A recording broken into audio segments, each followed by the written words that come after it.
오늘은 좀 특별히 시사적인 소식을 좀 나누면서 말씀을 시작해 보려고 합니다. 지난주에 뉴스를 보니까 미국 바이든 정부가 학자금 대출 탕감 정책을 발표했더라고요. 1인당 최대 2만 달러까지, 역대 최고의 규모라고 하죠.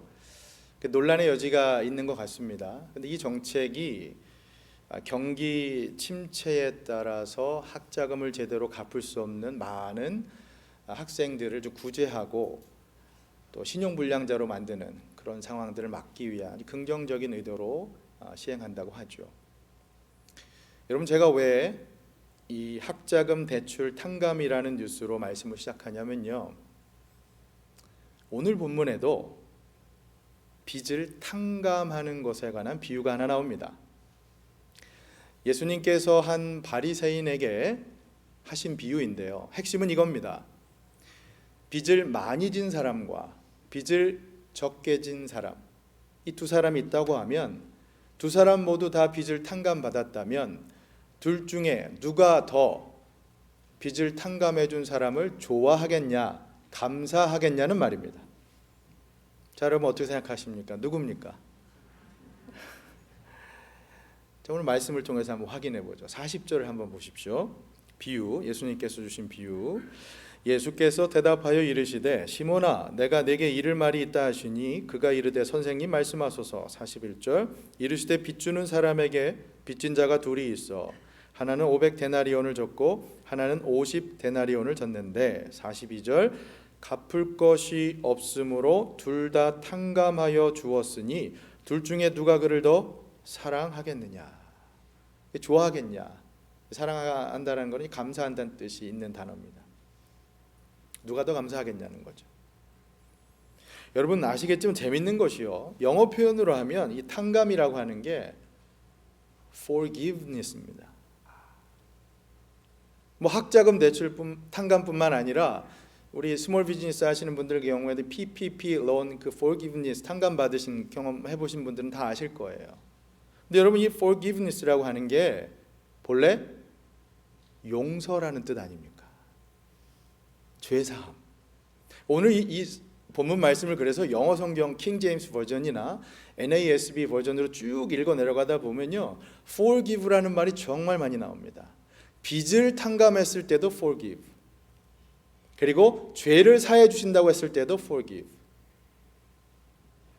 그럼 여러분 다시 처음의 질문으로 돌아가세요. 누가 더 채권자를 좋아하겠습니까? 50데나리온 빚 탕감받은 자입니까? 아니면 500데나리온 빚 탕감받은 자이겠어요? 이 한 데나리온은 아시겠지만 그 당시 노동자의 하루 품삯입니다. 그러니까 50데나리온만 해도 벌써 크지만 500데나리온 하면 어마어마하지요. 그러니까 액수로 보면 당연히 많이 탕감받은 자가 더 감사할 수 있을 겁니다. 하지만 여러분, 따지고 보면 50데나리온 빚진 자나 500데나리온 빚진 자나 둘 다 모두 빚을 탕감받았다는 것에서는 동일합니다. 둘 다 빚을 거저 청산하지 않았습니까? 자기의 노력 없이. 여러분, 이것이 은혜의 본질입니다. 죄사함을 받은 은혜에 있어서 어떤 사람이 죄가 크든 어떤 사람이 죄가 적든 나는 너보다 죄가 적다라고 얘기할 수 있을지 모르지만 거저 값없이 주어졌다는 점에서 은혜는 동일합니다. 하지만 우리는 많은 경우에 내 죄가 내 죄보다는 작다라고 그렇게 수에, 액수에, 그 양에 더 관심을 갖게 되죠. 이게 바로 우리 인간의 관점 아닙니까? 그러니까 예수님께서도 그 인간적인 관점에 맞추어서 여기 질문을 하신 겁니다. 50데나리온이냐 아니면 500데나리온이냐. 사랑하는 여러분, 여기서 발견하는 귀중한 진리가 하나 있습니다. 우리가 너무나 잘 알고 있는 진리이지만 그러나 또 너무나 쉽게 잊고 살아가는 진리, 그것은 다름 아니라 여러분과 저, 우리 예수님 만난 사람은 은혜를 받은 사람들입니다. 우리는 은혜 있고 살아가는 존재들입니다. 예수님 만나 살아가는 사람들은 은혜로 살아가는 자들입니다. 여러분, 아무리 무거운 죄의 빚이라도요, 뭐 PPP 론, 학자금 대출 론, 그거와는 비교도 안 되는 우리의 원죄, 억만겁, 그 무거운 중한 죄, 죄의 빚을 탕감해준 그 은혜를 받고 살아가는 데 있어서는 우리는 동일합니다. 예수님 만난 우리는 바로 은혜를 잊고 살아가는 자들임을 믿으시기를 바랍니다. 오늘 말씀은 그 은혜에 관한 말씀이에요. 오늘 여러분과 그 은혜를 좀 나누려고 합니다. 자, 오늘 본문으로 들어가면 죄를 지은 한 여인이 등장합니다. 예수님 만난 사람이죠. 하지만 이 여인은 이름이 없습니다. 우리 흔한 말로 이름도 몰라 성도 몰라. 누가는 그저 죄를 지은 한 여자로만 표현을 합니다. 한 가지 추측할 수 있는 것은 이 죄를 지은 여인이라는 표현을 통해서 이 당시에 이 여인이 몸을 파는 창기였을 것이라고 추측할 수 있죠. 당시 사회적인 통념상으로 죄를 지은 여인은 그렇게 인식이 되었기 때문입니다. 하지만 예수님을 만난 후로 그녀 인생이 완전히 뒤바뀌게 되죠. 예수님 만난 자로서요. 예수님 만난 자로서 은혜를 입은 자로서 살아가게 됩니다. 자, 그럼 어떻게 살아가느냐? 본문을 좀 보십시오. 36절과 37절. 한 바리새인이 예수께 자기와 함께 잡수시기를 청하니 이에 바리새인의 집에 들어가 앉으셨을 때에 그 동네에 죄를 지은 한 여자가 있어 예수께서 바리새인의 집에 앉아 계심을 알고 향유 담은 옥합을 가지고 와서 38절. 예수의 뒤로 그 발 곁에 서서 울며 눈물로 그 발을 적시고 자기 머리털로 닦고 그 발에 입 맞추고 향유를 부으니. 아멘. 이 본문의 스토리는 누가복음에만 기록된 스토리입니다. 사실 비슷한 내용의 스토리가 다른 복음서에도 다 발견이 되지만 신학자들은 여기 이 스토리는 누가복음에만 기록된 사건으로 봅니다. 왜냐하면 조금씩 그 장소적 배경과 상황이 다른 것과 달라요. 주목할 것은 여기 여인의 행동인데 38절 보시면 여인은 여기서 어떻게 합니까? 다가와서 예수님께 눈물로 흘리면서, 그렇죠? 그 발을 적시고 그 발을 닦고 입 맞추고 거기에다가 향유를 붓습니다. 도대체 왜 이런 행동을 했을까? 왜 그랬을까요, 여러분? 이게 어떤 의미일까요? 이걸 이해하기 위해서는 당시 이 사건이 일어났던 배경을 좀 이해하실 필요가 있어요. 예수님께서 하루는 한 바리새인 집에 초대를 받습니다. 이름이 이제 시몬이라고 되어 있죠. 40절 보면 이 시몬이 예수님을 제대로 대접하지 않습니다. 예수님께서 나중에 조목조목 하나하나 지적하시지만 예수님을 환대하지 않아요. 손님 접대에 대한 기본적인 예의를 갖추지 않습니다. 우리가 해야 할 흔한 말로 ABC 하질 않아요. 오늘날로 말하면 여러분 댁에 누군가 손님이 오시면 여러분 어떻게 합니까? 정해지지 않은 시간에 새벽이든 밤늦게든 오면 적어도 일단은 들어오시라고 얘기하면서, 그래서 앉으시라고 얘기하면서 적어도 물이라도 좀 내오는 이런 손님 접대의 기본적인 예의가 있어야 하지 않겠습니까? 근데 여기 이 바리새인은 그렇게 하질 않았던 거예요. 그러니까 정황상 학자들은 보기를 성경에 나와 있지 않지만 이 여인은 그 광경을 그대로 지켜보고 있다가 너무나 마음이 불편했다는 것이죠. 왜냐하면 당시에 이 유대인의 문화, 누구네 집에 들어가서 밥을 먹을 때는 쉽게 드나들 수 있는 그런 문화였습니다. 그러니까 여인이 들어가는 것은 다른 사람이 인식했을 수도 있겠지만 그 모습을 다 볼 수는 있었죠. 그러니까 예수님께서 환대받지 못한다는 그 모습을 보고서 마음이 너무 아파서 지극정성으로 자기가 지금 예수님을 접대하는 겁니다. 그러니까 이 당시의 문화를 보면 여러분 이 접대 문화를 이해하시면 쉽게 이해를 하실 수가 있을 것 같아요. 제가 잠깐 설명을 드리면 유대인들은 집에 손님이 오면 보통 3가지 일을 했다고 합니다. 이걸 잘하면 손님 접대를 잘했다고 하는 거예요. 여러분 왜 오늘날에도 여러분 다른 분의 집에 초대받아 가면, 저도 아무래도 이제 목사이다 보니까 신방을 우리 성도님들 댁 방문하다 보면 정말 지극정성으로 황송할 정도로 몸둘 바를 모르게 그렇게 대해 주시는 분이 있거든요. 그러면 이 마음이 굉장히 감사하잖아요.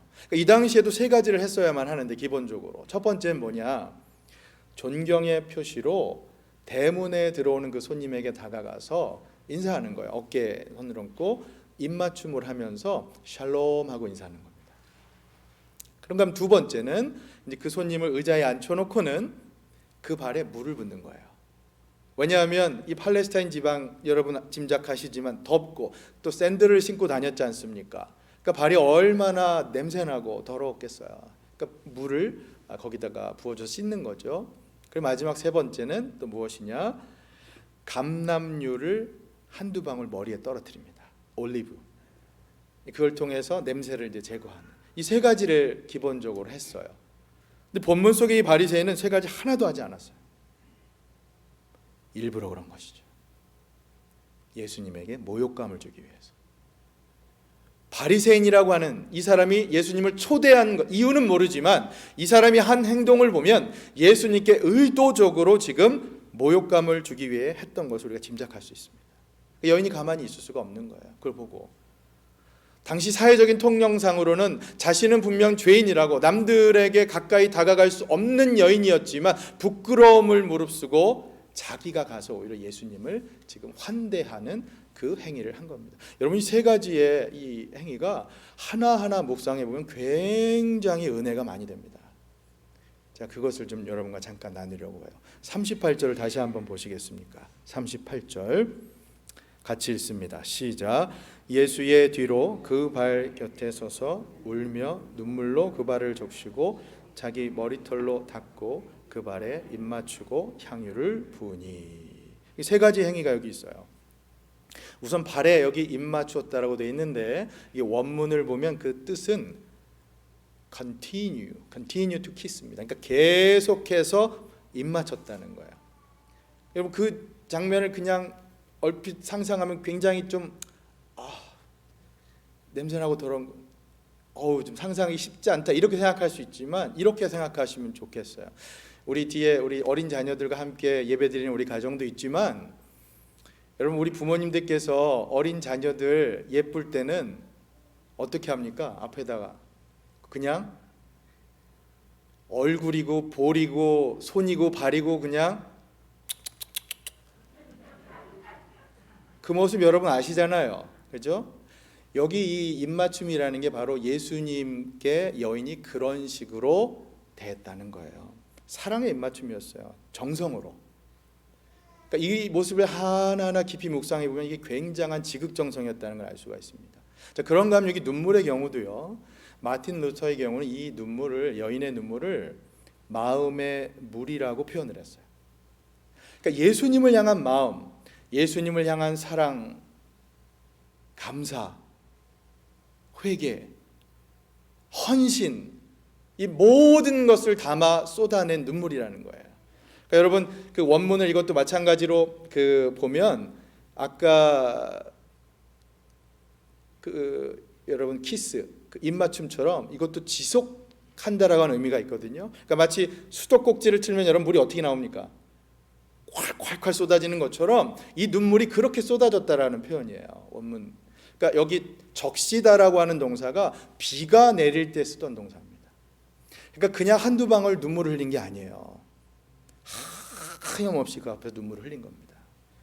얼마나 진심이었는지 엿볼 수 있는 대목이죠. 자, 그런가 하면 마지막으로 향유. 여러분 많이 들어보셨지만 당시 향유는 정말 비싸고 귀한 값어치가 있었습니다. 오늘날 아는 분들은 아신다고 하지만 샤넬 넘버 5 그 이상의 값어치, 굉장히 비싼 향수입니다. 근데 그걸 이 당시에 여성들의 경제 활동이 넉넉지도 않았던, 여의치도 않았던 그 여인이 어찌 보면 자신의 땀과 수고, 평생 모아놓았던 자신의 미래를 보장하는 그 값어치에 그 향유를 예수님께 다 쏟아부은 겁니다. 적극적인 헌신이자 사랑의 의미였던 것이죠. 여러분, 이 여인의 행동을 보면서 어떻게 생각하십니까? 지금까지 이 세 가지 행위를 보면서 과하다고 생각하십니까? 낭비라고 생각하십니까? 자, 여러분, 저는 오늘 말씀을 통해서 우리도 이 여인처럼 예수님께 모든 것을 다 드리는 헌신을 해야 한다, 전적으로 헌신해야 한다, 그런 메시지를 전하는 게 아닙니다. 물론 그것도 의미가 있겠죠. 하지만 그보다 앞서 여러분께 강조하고 싶은 것은 헌신은 은혜가 깨달아져야, 헌신은 은혜가 실감되어져야 자연스럽게 뒤따라 올 수 있다라는 말입니다. 여러분, 아까 제가 예를 들었던 학자금 탕감, 대출 받은 그 면제 받은 것마저도 우리가 감사하는 마음이, PPP 론 탕감 받은 것마저도 감사하는 마음이 우리 마음 가운데 생긴다면 그 무거운 죄, 우리의 힘으로는 감당할 수 없는 그 무거운 죄, 십자가의 보혈로만 감당할 수 있었던 그 죄의 빛을 탕감했던 그 하나님의 은혜를 감사하게 된다면 자연스럽게 헌신은 뒤따라오게 된다는 것이죠. 사랑하는 여러분, 은혜가 헌신보다 먼저입니다. 어떤 분들은 그 은혜가 너무나 커서 내 삶을 드리겠다고 저 황무한, 그 척박한 그 선교지에 가서 자신의 평생을 살겠노라고 그렇게 서원하면서 선교사로 살아가는 분도 계시지 않습니까? 그겁니다, 여러분. 은혜가 큰 만큼 드리는 것도 크다라고 하는 말씀인 것이죠. 여러분 공감하시겠지만 사랑하는 사람 앞에서는 우리는 남기지 않습니다. 아까울 게 없어요. 우리 자녀들에게, 반대로 우리 부모님들에게, 여러분, 우리 형편이 아무리 어려워도 할 수만 있다면, 내 허리가 휘어진다 하더라도 내가 할 수 있는 한 그분들께 해드릴 수 있는 건 해주고 싶은 게 우리 심정 아닙니까? 사랑하는 사람이 있다면. 남녀간에도 마찬가지죠. 우리 이브 때 청년들에게도 나눴지만 우리 소중한 사람 앞에서는 여러분, 내가 아무리 바빠도 시계 보지 않습니다. 나 바쁘다고. 소중한 사람 있으면 가만히 기다려줘요. 함께 있어줍니다. 그게 보통 사람이 보이는 사랑의 표현이거든요. 여인이 그랬던 겁니다. 그 사랑의 표현을 예수님한테 보여드렸던 것이죠. 하지만 바리새인은 그러질 않았어요. 그는 예수님을 사랑하지 않고 환영하고 접대하지 않았어요. 예수님 그것을 일깨워 주시려고 비유를 들었던 겁니다. 50데나리온 빚진 자, 500데나리온 빚진 자, 네가 누구라고 생각하느냐? 50데나리온 빚진 자나 500데나리온 빚진 자나 모두 다 죄인이다. 내가 여인을 무시할 이유가 없다. 내가 여인을 정죄할 이유가 없다. 오히려 너도 죄사함의 은혜를 받았다면 가서 그 사랑을 표현해야 한다. 그 사랑에 감사해야 한다라고 예수님께서는 말씀하고 계신 겁니다. 여러분, 이 두 사람을 잘 비교해 보세요. 여인과 바리새인. 누가가요 정말 극적으로 이 말씀을 기록해 놨어요. 두 여인을 정말 극명하게 대조를 했습니다. 왜냐? 이 바리새인 여인 너무 달라요. 남자 여자 성별도 다르고 사회적인 지위도 다르고 위치도 다르고 사람들의 평가도 다릅니다. 한 사람은 이름이 버젓이 있지만 다른 한 사람은 이름도 없어요. 너무나 다르죠. 그런데 그 겉모습, 외연적인 차이만 있는 것이 아니라 정작 중요한 것은 그들이 은혜를 받은 자로서, 죄사함을 받은 자로서 그것을 어떻게 표현하는가가 진짜 다르다라고 누가는 얘기하고 있는 거예요. 여러분, 누가 맞습니까? 여인입니까? 바리새인입니까? 여러분, 오늘 본문이 우리에게 던져주는, 도전하는 메시지가 바로 이겁니다. 심플합니다. 누가 옳습니까? 여러분들은 누구를 닮기를 소원하십니까? 은혜 입은 자로서 말입니다. 자, 지금까지의 말씀을 토대로 오늘 메시지, 교훈을 두 가지로 한번 정리하면서 나누고 싶습니다. 첫째, 우리는 모두 은혜 입은 자들입니다. 여러분과 저 예수님 만난 사람은 하나님의 은혜를 입고 살아가는 자들입니다. 여러분, 이것을 잊지 마시기를 바랍니다. 하지만 이거보다 더 선행되는 사실이 있죠. 우리는 모두 다 죄인입니다. 바리새인이나 여인이나 여러분이나 저나 다 죄인입니다. 만약에 커트라인 시험 합격선이 50점이라고 하는데 49점 맞은 사람이나 10점 맞은 사람이나 똑같이 떨어졌는데 49점 맞은 사람이 야, 나는 너보다 우수한 성적으로 떨어졌어, 그렇게 얘기하는 것만큼 어리석은 게 어디 있겠어요, 여러분. 우리 흔한 말로 이건 도끼 갱끼는 아닙니까? 50보 100보잖아요. 성 어거스틴이 이런 말을 했어요. 세상에는 두 종류의 사람이 있다. 한 종류는 자신이 죄인인 줄 아는 죄인, 다른 한 종류는 자신이 죄인인 줄 모르는 죄인. 여러분, 이 어거스틴의 말처럼 여인은 자신이 죄인인 줄 아는 죄인이었고 바리새인은 자신이 죄인인 줄 모르는 죄인이었습니다. 이 차이가 정말 엄청난 차이를 만들어내죠. 이 삶에서 자신이 죄인임을 실감하고 절감하고 살아가는 이 여인, 그것만큼 예수님의 은혜를 더 크게 누리는 만큼 그는 더 기쁘게 살아갔을 것이고 더 예수님을 위해 헌신하며 사랑을 보이며 살아가게 되더라는 것입니다. 저는 여러분들의 삶이 그런 삶이 될 수 있기를 예수님의 이름으로 간절히 축원합니다. 안타깝게도요, 이게 은혜의 본질 아닙니까? 근데 오늘날 교회에서는 오히려 이 은혜 때문에 더 화가 난다, 분노를 유발한다, 이런 얘기도 해요. 제가 예전에 그 박영선 목사님 설교를 듣는데 그 말씀을 하시더라고요. 열심히 일한 나하고 교회 안에서요, 저 팽팽히 놀던 저 사람하고 왜 똑같은 대우를 해주냔 말이에요.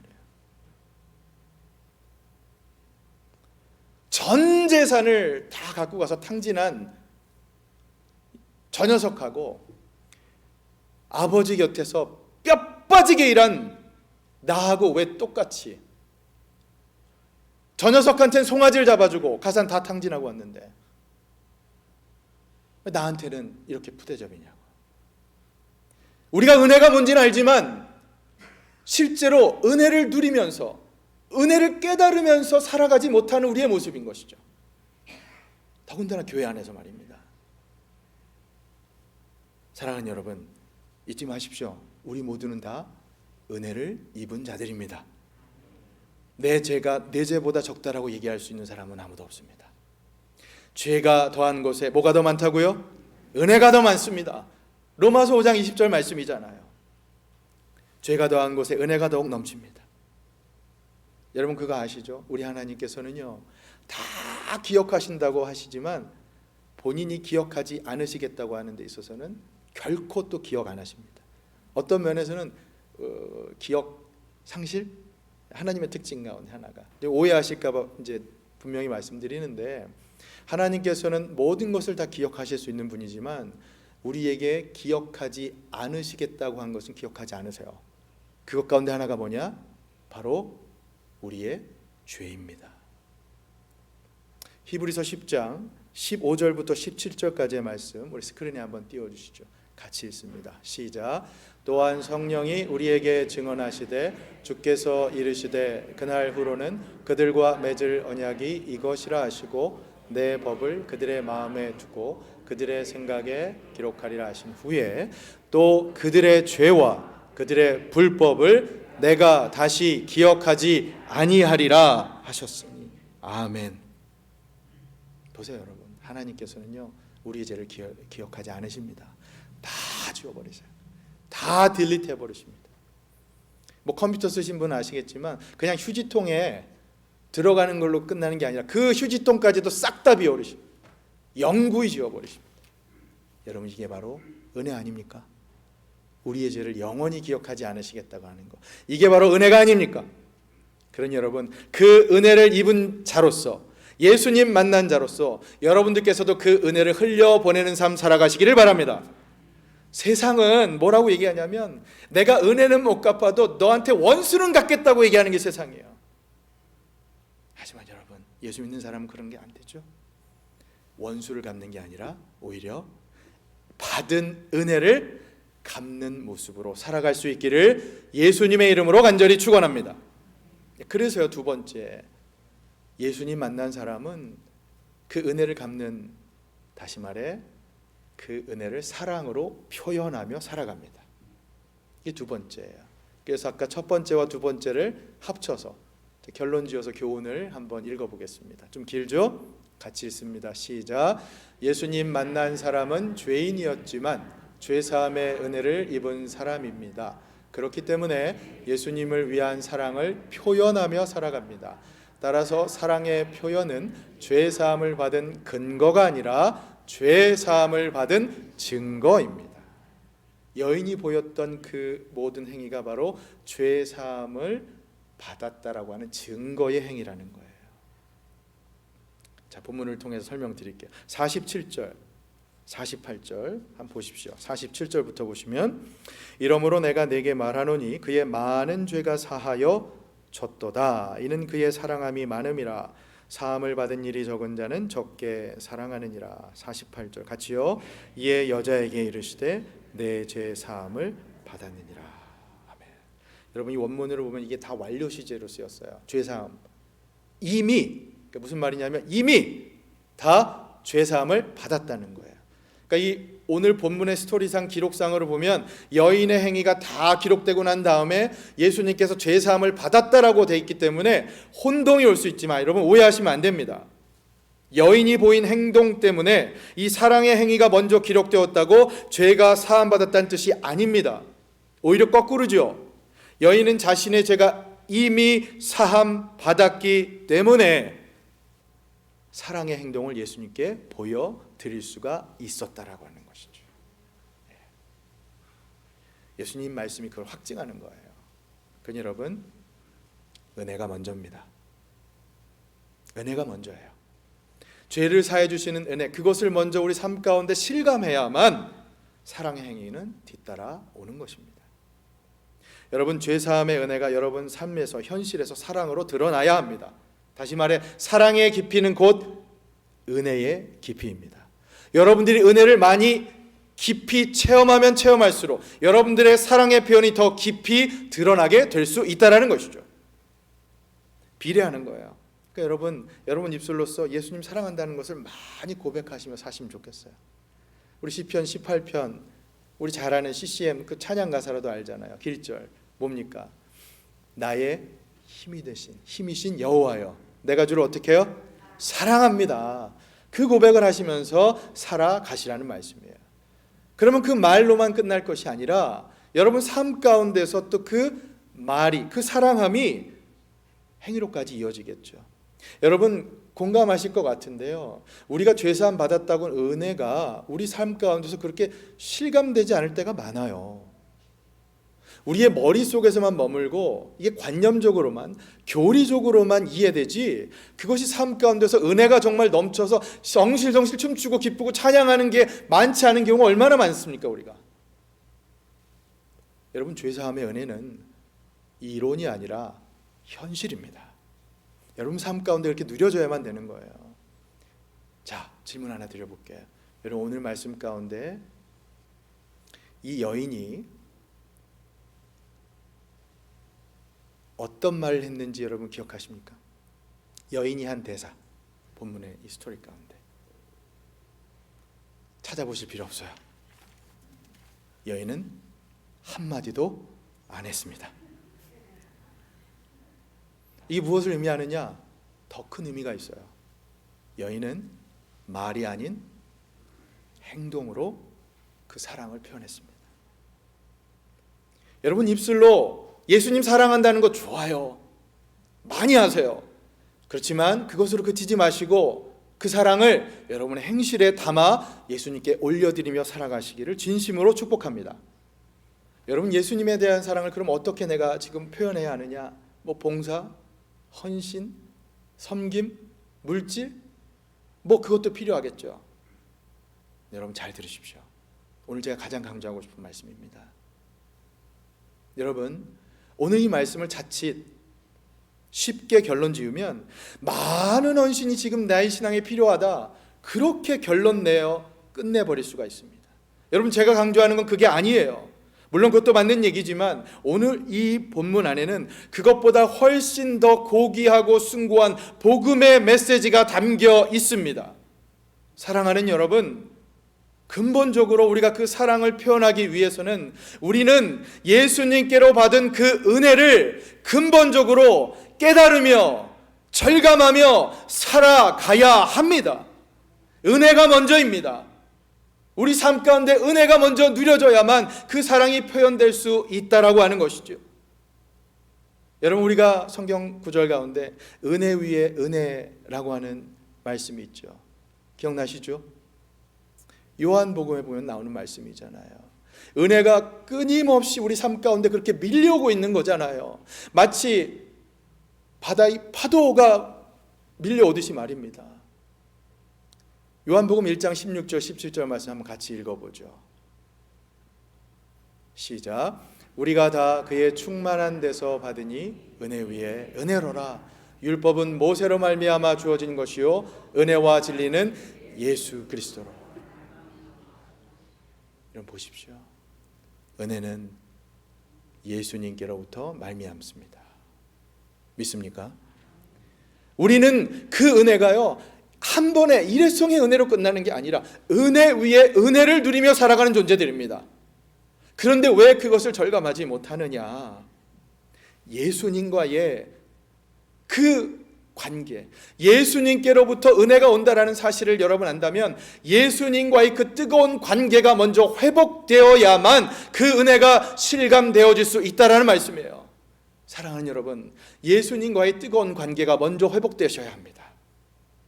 예수님께로부터 그 사랑 표현하시기 위해서는 여러분들과 예수님이 얼마나 가까운지 다시 한번 돌아보시고 예수님과 친밀하게 다시 한번 집중하는 이번 한 주가 되시기를 예수님의 이름으로 간절히 축원합니다. 그렇습니다. 여러분, 오늘 말씀은요, 그렇게 우리에게 보여주시는 한량없는 은혜 앞에서 우리가 어떻게 사랑 표현, 헌신을 많이 해야 하느냐, 그게 아니에요. 우리가 받은 은혜가 얼마나 크냐, 예수님 앞에 나아가 더 그것을 깊이 깨닫고 체험하는 것이 중요하다는 것입니다. 그럴 때 우리의 헌신은 뭐 입맞춤이 되든 눈물이 되든 향유옥합이 되든 어떤 형태로든 다 예수님 앞에 올려드리게 될 줄로 믿습니다.